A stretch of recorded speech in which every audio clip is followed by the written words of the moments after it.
Japanese have attacked Pearl Harbor by air. Ask not what your country can do. President Kennedy has been shot. These truths to be self-evident that all men are created equal. Mr. Gorbachev, tear down this wall.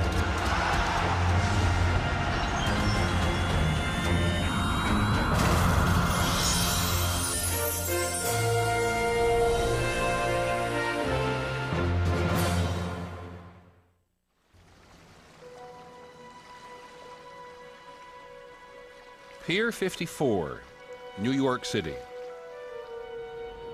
On May the 1st, 1915, 2,000 passengers boarded one of the fastest, most luxurious ships in the world, the Lusitania. She was simply a wonderful, steady ship. She had 4 red funnels, and she was a beautiful sight to see. She really was. Eda Stanley and her family were heading home to England and into the midst of the most brutal conflict man had ever experienced. The First World War was almost a year old, and any transatlantic crossing was made potentially dangerous by the presence of German submarines. Still, the passengers felt safe. After all, the Lusitania was a passenger ship. On her last day at sea, the Lusitania was approaching the Irish coast. It was 2 o'clock in the afternoon, and you could see all this coastline. It was a beautiful day, couldn't have been any better. And then bang! It was a terrific bang. Dad knew what he was. I mean, that he knew darn well it was a torpedo. The single German torpedo did such damage that the Lusitania could launch only 6 of her lifeboats before she went down. We could not take the people in that were begging to be taken in. I mean, we would have capsized and everybody would have gone. 1,200 drowned, didn't they? It was 1,200 drowned. More drowned than were saved. Among those who drowned were 128 Americans.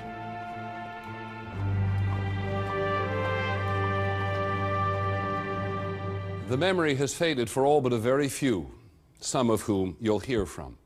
But because it has affected so much of what has happened since, the bulk of this program is about the First World War, the Great War, they called it.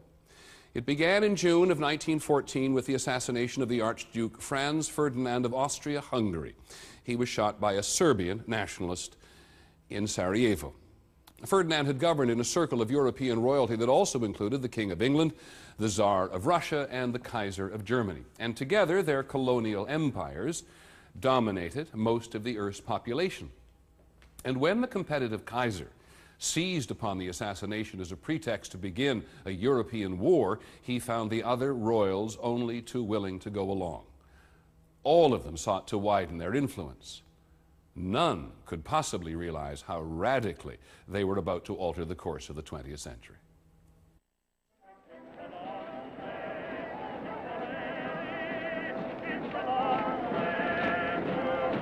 In the summer of 1914, the generation that would fight the First World War was enthusiastic about doing so.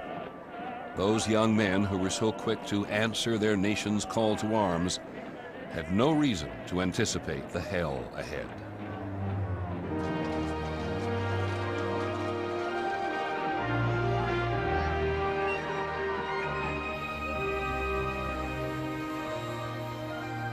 In the German city of Koblenz, 12-year-old Joachim von Elbe began a diary. August 5, 1914. The city is full of soldiers. They were singing this song, on, to fight, we are born, on, to fight for the fatherland. To Kaiser Wilhelm, we have sworn, to Kaiser Wilhelm, we give our hand. The optimism of the Germans was matched by their allies in Austria and by their enemies in Russia, in France, and in England. As soon as I enlisted, I was in a crowd of other 18, 19 and 20-year-olds, and we thought it was going to be a tremendous lark to go and knock the Kaiser off his throne, you see. Everyone thought the war would be over at Christmas. And they really badly wanted to get to France to get in the fighting.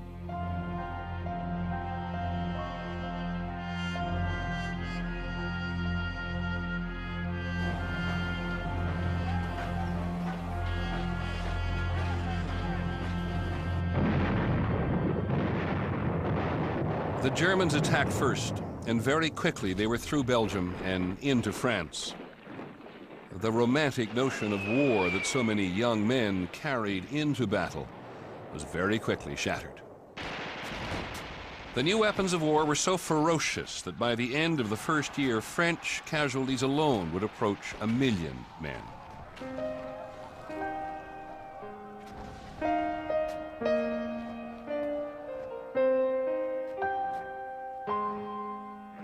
Nobody in Europe expected these appalling casualties. And when they came, they were utterly crushing. The first dreadful experience was that of the victims of what was called the Massacre of the Innocents in Germany. These boys from high school or college who were given a couple of months' training and sent off to the front, and who died in tens of thousands in a few weeks. Nothing like that had ever happened before to any country in Europe. And moreover, this was the flower of German youth. They were the best educated young men. They were from middle-class families almost exclusively. And they had no expectation at all that this terrible thing was going to happen.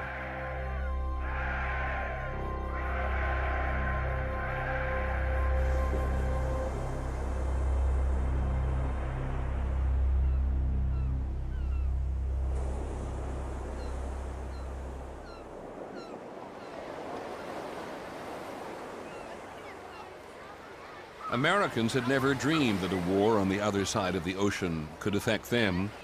The U.S. was officially neutral, and most of its citizens assumed it would stay that way.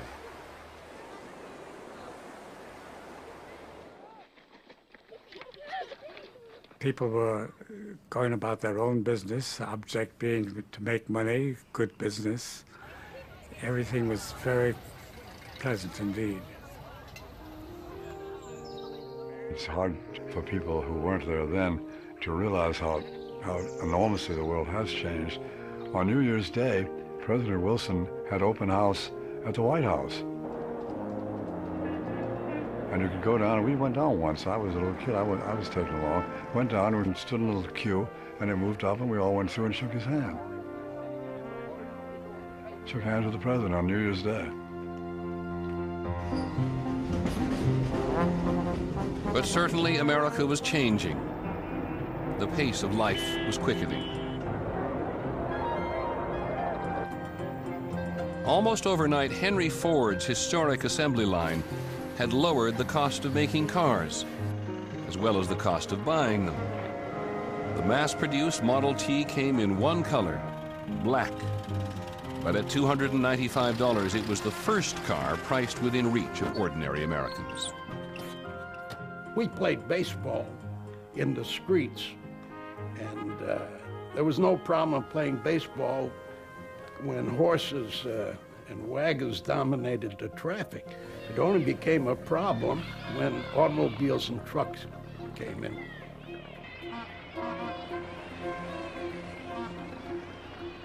So much in America was changing as Europe went about its ugly war.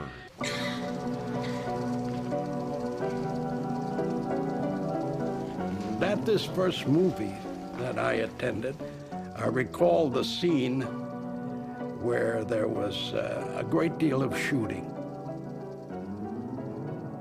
As they came to the front of the screen and the figures got larger and larger, and I thought they were coming at me, and I started screaming so badly that they had to take me out of the movie house. As movie-making techniques improved, movies became an American obsession, and it was in the movie houses that Americans were exposed to the war in Europe. In the movie house, it still seemed glamorous. We went every Saturday morning and just devoured the pictures of the war.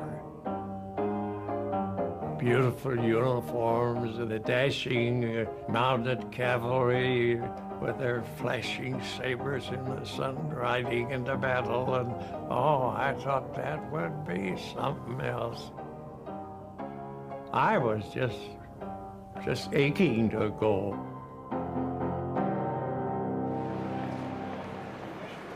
The movies were the perfect proving ground for the new art form called propaganda. Americans saw and soon sympathized with the British view of the Germans.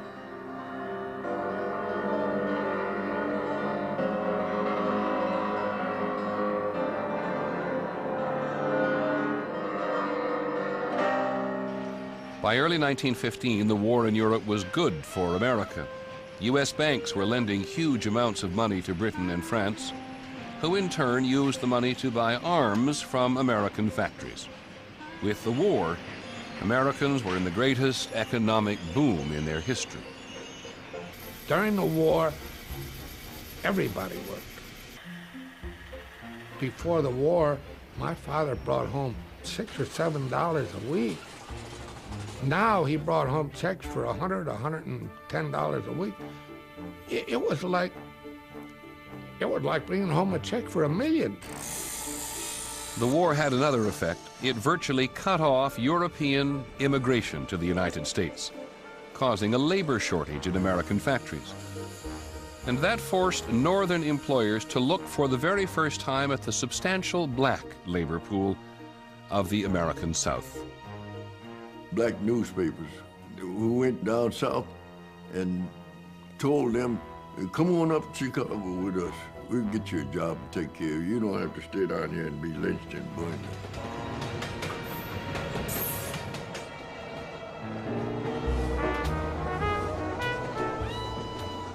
My relatives, aunt, uncle, cousins, came north. We were able to get into factories and steel mills, jobs that just wouldn't have been available to blacks under normal circumstances.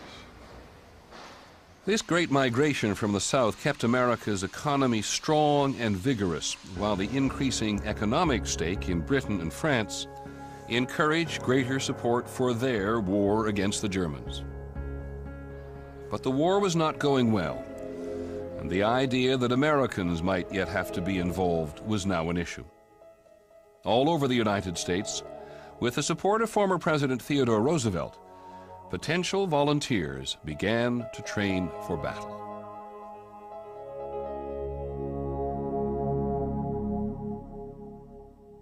By Christmas 1914, the armies of Europe had completely bogged down and fighting had spread to Russia, Africa, and the Middle East. The empires drew on their colonies for manpower. 60 countries were eventually represented in the conflict. The Germans had expected to win in 42 days, but they had not anticipated what would happen on the Western Front in France. On the Western Front, the German assault had finally failed, and soldiers on both sides had raced to dig an elaborate trench system that stretched for 300 miles from the English Channel all the way to Switzerland.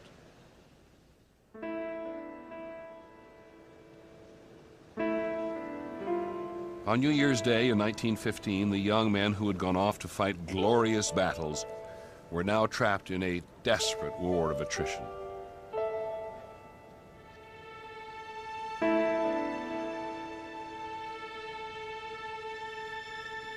Someone said to us excitedly, "Jack Smith." I said, "What about him?" "He's dead, he's been shot." The first one of the battalion to be shot. I says, what? Yes, he's dead, been shot. He put his head too far over and a sniper got him. And that caused a bit of a sensation amongst the lads. They thought, well, this is not exactly what we come for kind of business. But later on, from that day onwards, when we went to the trenches, it was 3 killed, 4 killed, 5 killed, 20 killed, 100 killed. By then, we was veterans.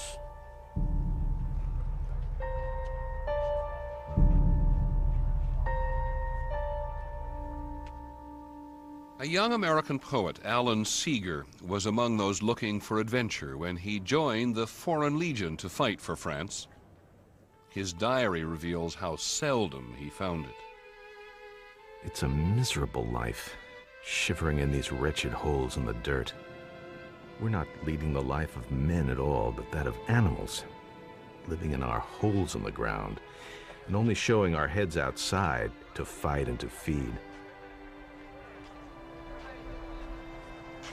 When we'd been there about 6 months, covered in mud, wet through practically all day, absolutely chewed up by lice. We used to say, and to think we wanted to come to this hole. I said, yes, we didn't know. Every so often, one side or the other seized a few hundred yards of territory only to be forced back again, surrendering what had cost hundreds of lives to win. The front never moved more than a mile or two in either direction. By the spring of 1915, the generals had concluded that the best way out of the stalemate was to blast the enemy out of their trenches.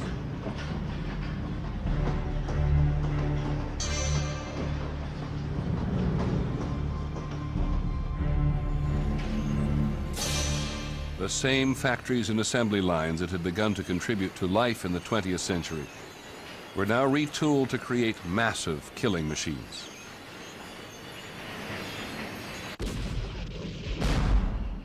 This was the industrialization of war.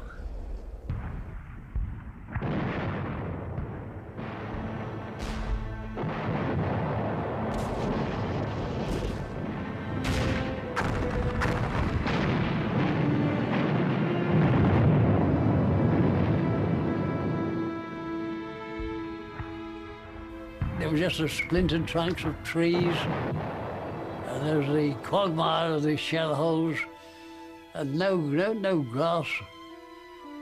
It was just like a lunar landscape, really.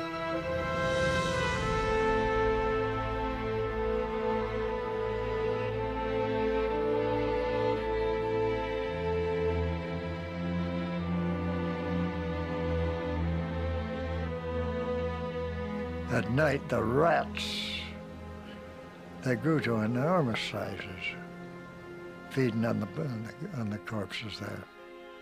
It was impossible to get the dead buried. We put dead bodies in the bottom of the trench so that we could stand on them to keep dry. And on some occasion, dead bodies was put on the top of the trench to make it higher, so that we could walk a bit better instead of crouching. And contributing to the stalemate were new weapons.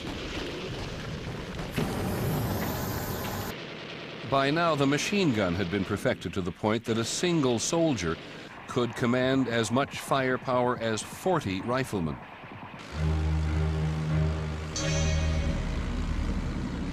The tank made its first appearance, invented by the British to get through the dense thickets of barbed wire that protected the enemy trenches. And in April 1915, the Germans introduced the most terrifying weapon of all, poison gas. No one had ever seen it before. This is the moment when chemical warfare was invented. It scared the living daylights out of the Canadian troops that were hit by it.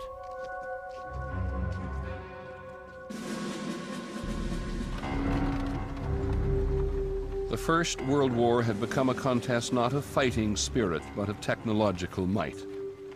And for the soldiers caught in the middle of it, there was no way forward and no way back. There was simply endurance. You saw a little bush, and you swore that bush was somebody creeping up on you. The perfect soldier then in that war would have been somebody with no imagination whatsoever. We all had too much imagination.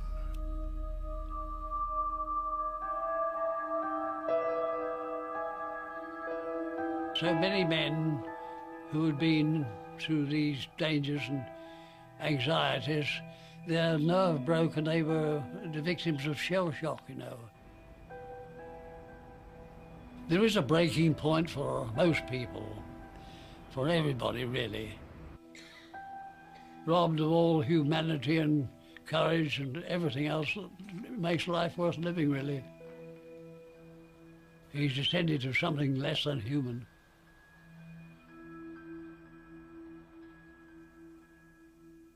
The stalemate in the trenches continued through 1915 and into 1916, when the generals decided to go back to their original weapon, their men.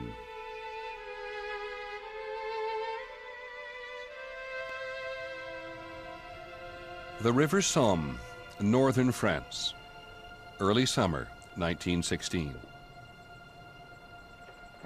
Along a front 25 miles wide, a massive Allied army prepared to attack. Thousands of British Tommies, as they were called, would lead the charge, and they would follow one of the most intense bombardments in the history of warfare, an artillery barrage that would last an entire week.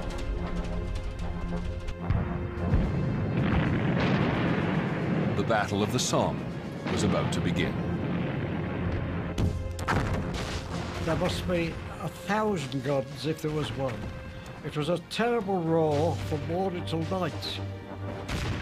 But the foolish officers said, "Tomorrow, boys, you'll be over the top, and don't worry," he says. "There'll be no trenches there. Our shells have blown to pieces. There'll be no Germans there. They're blown to pieces. All you have to do is to walk over and take those trenches. In fact," he says, "you can carry your rifle like a bag."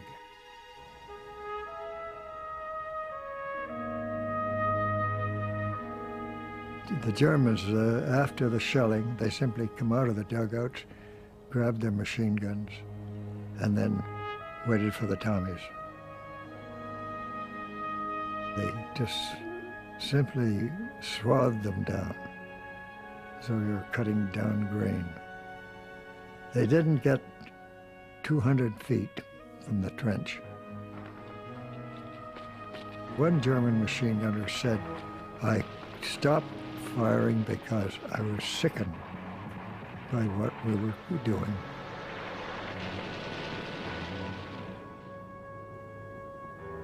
It was the bloodiest day in British history. 20,000 men killed, 40,000 wounded. And yet, the day after, and for days after that, young men continued to be ordered out of their trenches and into near certain death. The poet volunteer, Alan Seeger, was killed on July the 4th. On the same morning, Ted Francis waited for the signal to go. Officers are down below us in the trenches with a whistle, and when they blow that whistle, we got to dash out of the trenches and make for this German trench. And it is in those few 4 or 5 minutes that we look at each other and say, "Oh, well, now I shall do this." Some were visibly shaking, some were crying. And of course, when the whistle went and we had to scramble over,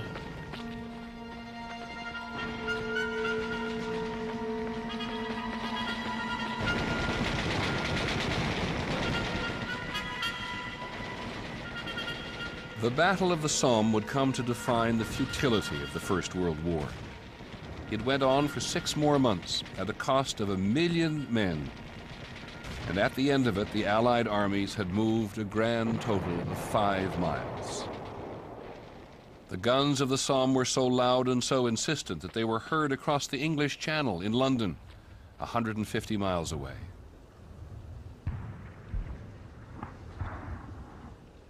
In every country that was involved in the war, there were growing problems at home. After so many years of struggle, the disillusionment of the battlefront now extended to the home front.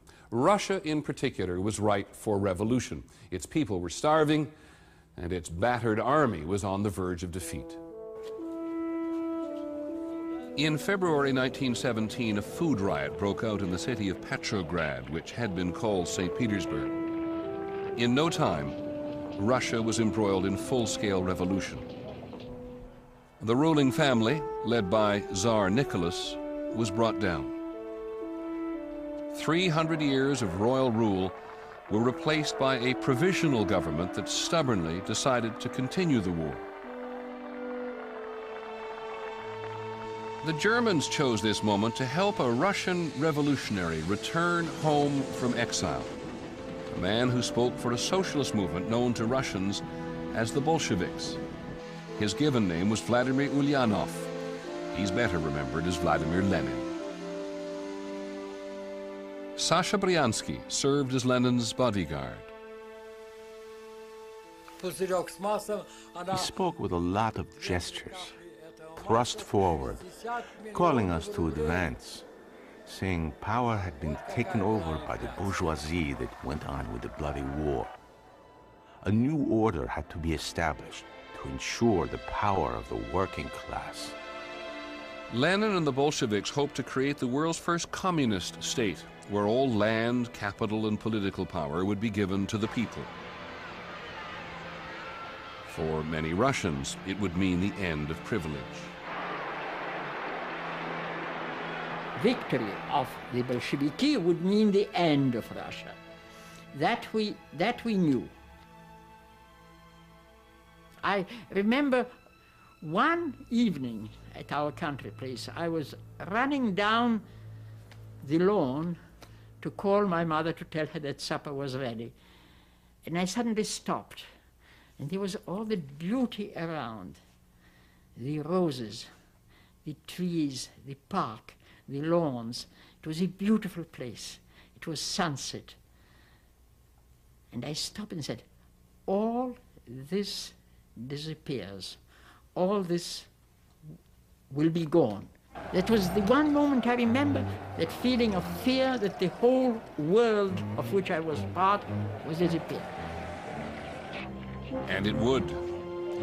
In October 1917, Lenin encouraged an insurrection against the provisional government that had replaced the fallen Tsar. The end came at the Tsar's old winter palace.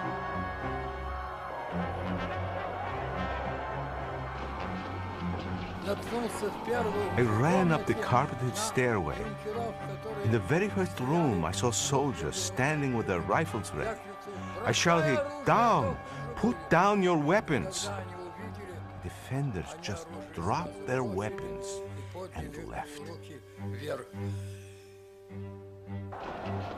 We saw the fires in the night. And then, after 5 or 6 days, the shooting died. There were no more guns. So we knew it was over. And we knew that the Bolsheviki had won.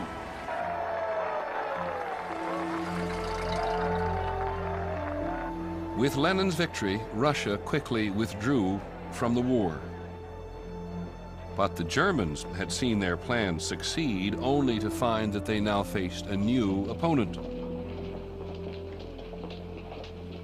It was clear to most Americans now that Germany regarded them as an enemy too. President Woodrow Wilson resisted the demands to get involved for a while. But by 1917, the Germans had increased their attacks on unarmed ships. And then they brazenly urged Mexico to invade the United States. The president felt he had no other option. On April the 2nd, 1917, Woodrow Wilson stood anxiously before a special session of Congress and asked for a declaration of war. He hoped it would be the war to end all wars. He said, "It is a fearful thing for me to try to lead a great peaceful people into war. It could be one of the most terrible and disastrous of all wars. But let me tell you this, right is more precious than peace." The idea of a last great war and being part of it was very, very strong appeal. And it certainly influenced me a great deal. I said, if we're never going to see another war, this is the time to see it.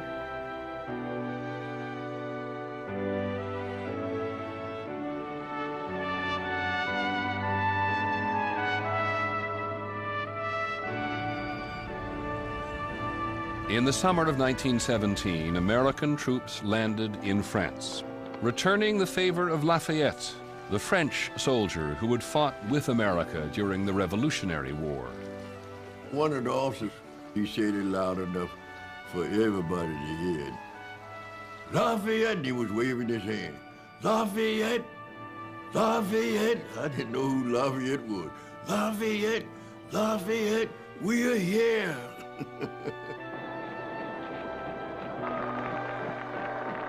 We was coming to the end of our men, and when the Americans decided to have a go, I was absolutely, I could have said hooray. They were untouched by the anxiety and doubts that had afflicted everybody else by that stage. They were American, you know. They were what Americans were supposed to be. They were enthusiastic.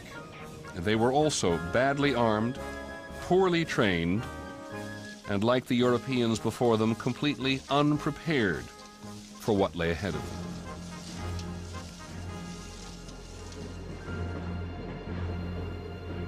The train came through from the front, and we got to go aboard, of course, which we did as soon as we could get on it, and ask the guys how it was up there, what's going on, and what do you do? And it was a hospital train. I can see these poor kids, like me, youngsters, with a leg gone, or two arms gone. Well, this was a kind of a cold water treatment all of a sudden to realize what war was like. You grew up very quickly in surroundings like that. It was no longer freshman studies. It was the real world.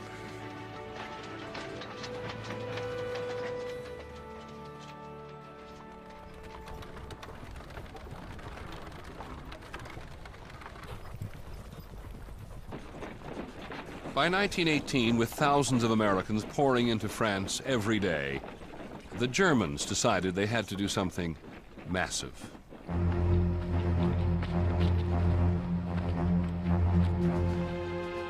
In March 1918, the German army tried its last major gamble, last major offensive on the Western Front, and it was successful. It was a remarkable moment. The Western Front moved. The war of movement finally arrived. And after years of impasse, the Germans suddenly threatened to overwhelm the Allies and actually capture the French capital, Paris. The Germans had a fire. They called it sweeping fire. Everything up on earth got hit.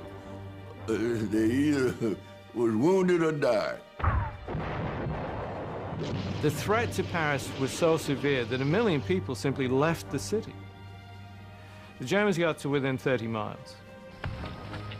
At this point, these still semi-trained American divisions were thrown into the battle, and along with the French, managed to stop the German drive.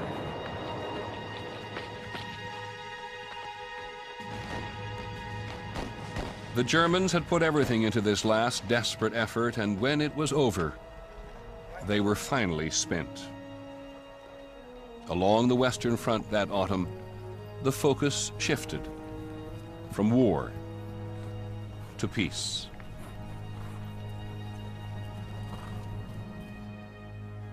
On the 10th of November, the Kaiser was forced into exile by his own government, a victim of the war he had helped to start. This struck me so deeply that I can tell you I had a little picture of the Kaiser in my room. What did I do? I put a black tie around the picture to show my utter sorrow for this tremendous change in history. And finally, at the 11th hour, on the 11th day of the 11th month, November 1918, the Germans formally surrendered. And suddenly, the guns stopped, and it was a terrible shock. It was as if somebody had hit me over the head with a big pan.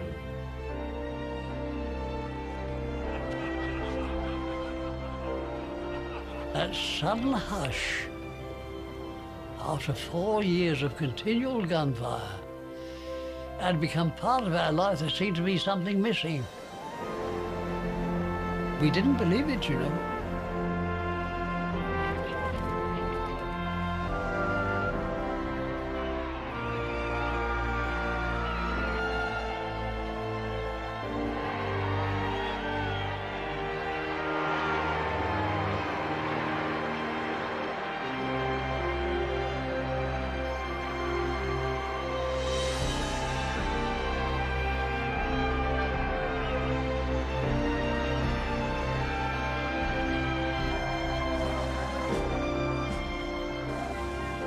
One of the greatest calamities in human history was over, and America's veterans began to return home.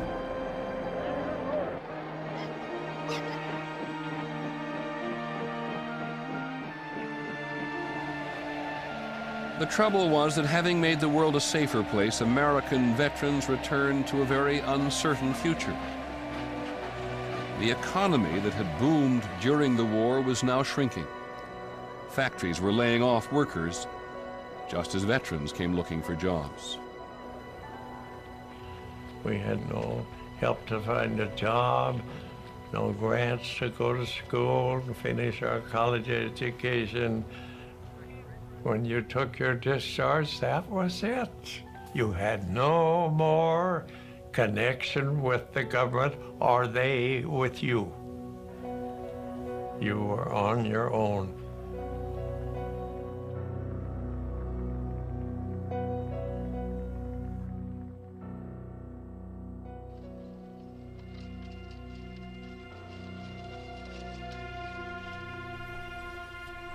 In the winter of 1918, Europe was a disaster. The empires of Germany, Austria, and Russia had been shattered, leaving destitute nations in their wake. Even the victors, Britain and France, grappled with ruin and rage.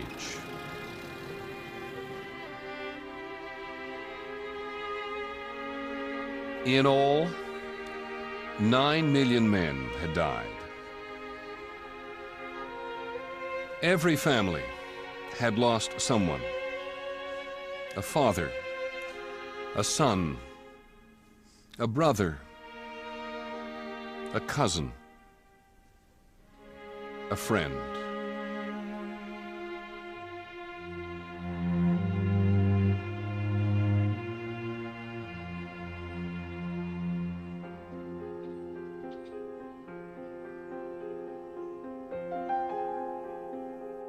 For years, the wounded and the maimed haunted the streets of every city in Europe.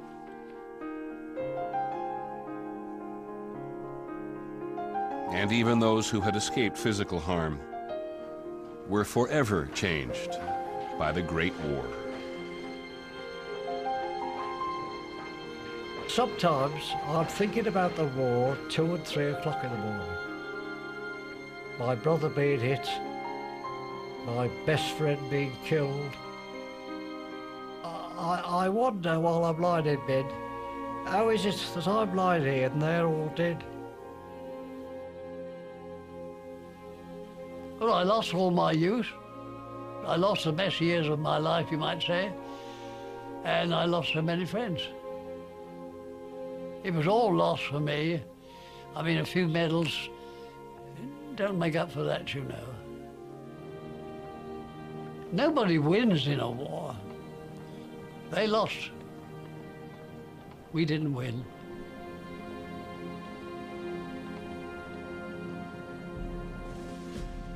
Into this chaos, traveling to a post-war peace conference in the French town of Versailles, came President Woodrow Wilson. With him, President Wilson brought his so-called 14 points, which called for liberty and self-determination for all, even the enemy. The people of Britain and France greeted Wilson ecstatically, for he represented the hope of democracy. But the British and French governments were interested in revenge. The Versailles Peace Treaty is the politics of hatred. It was the encapsulation of every mean-spirited element on the Allied side. The new Soviet Union was completely excluded from the peace conference, and not one victorious power was ready to give up a colony. Sowing the seeds of future discord, Britain and France added several colonies by carving up the Middle East. As for the Germans, they were forced to accept conditions that would humiliate and impoverish them for years. In the end, Versailles was about punishment, not peacemaking. In many ways, all those men who died, 9 million men, died for nothing.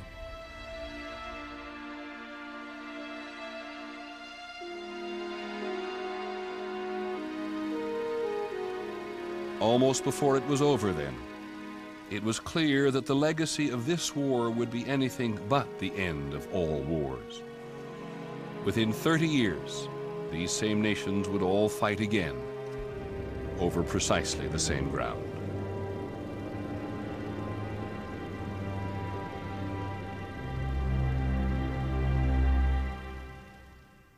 The war had shown technology's dark side. But dark or bright, technology was here to stay.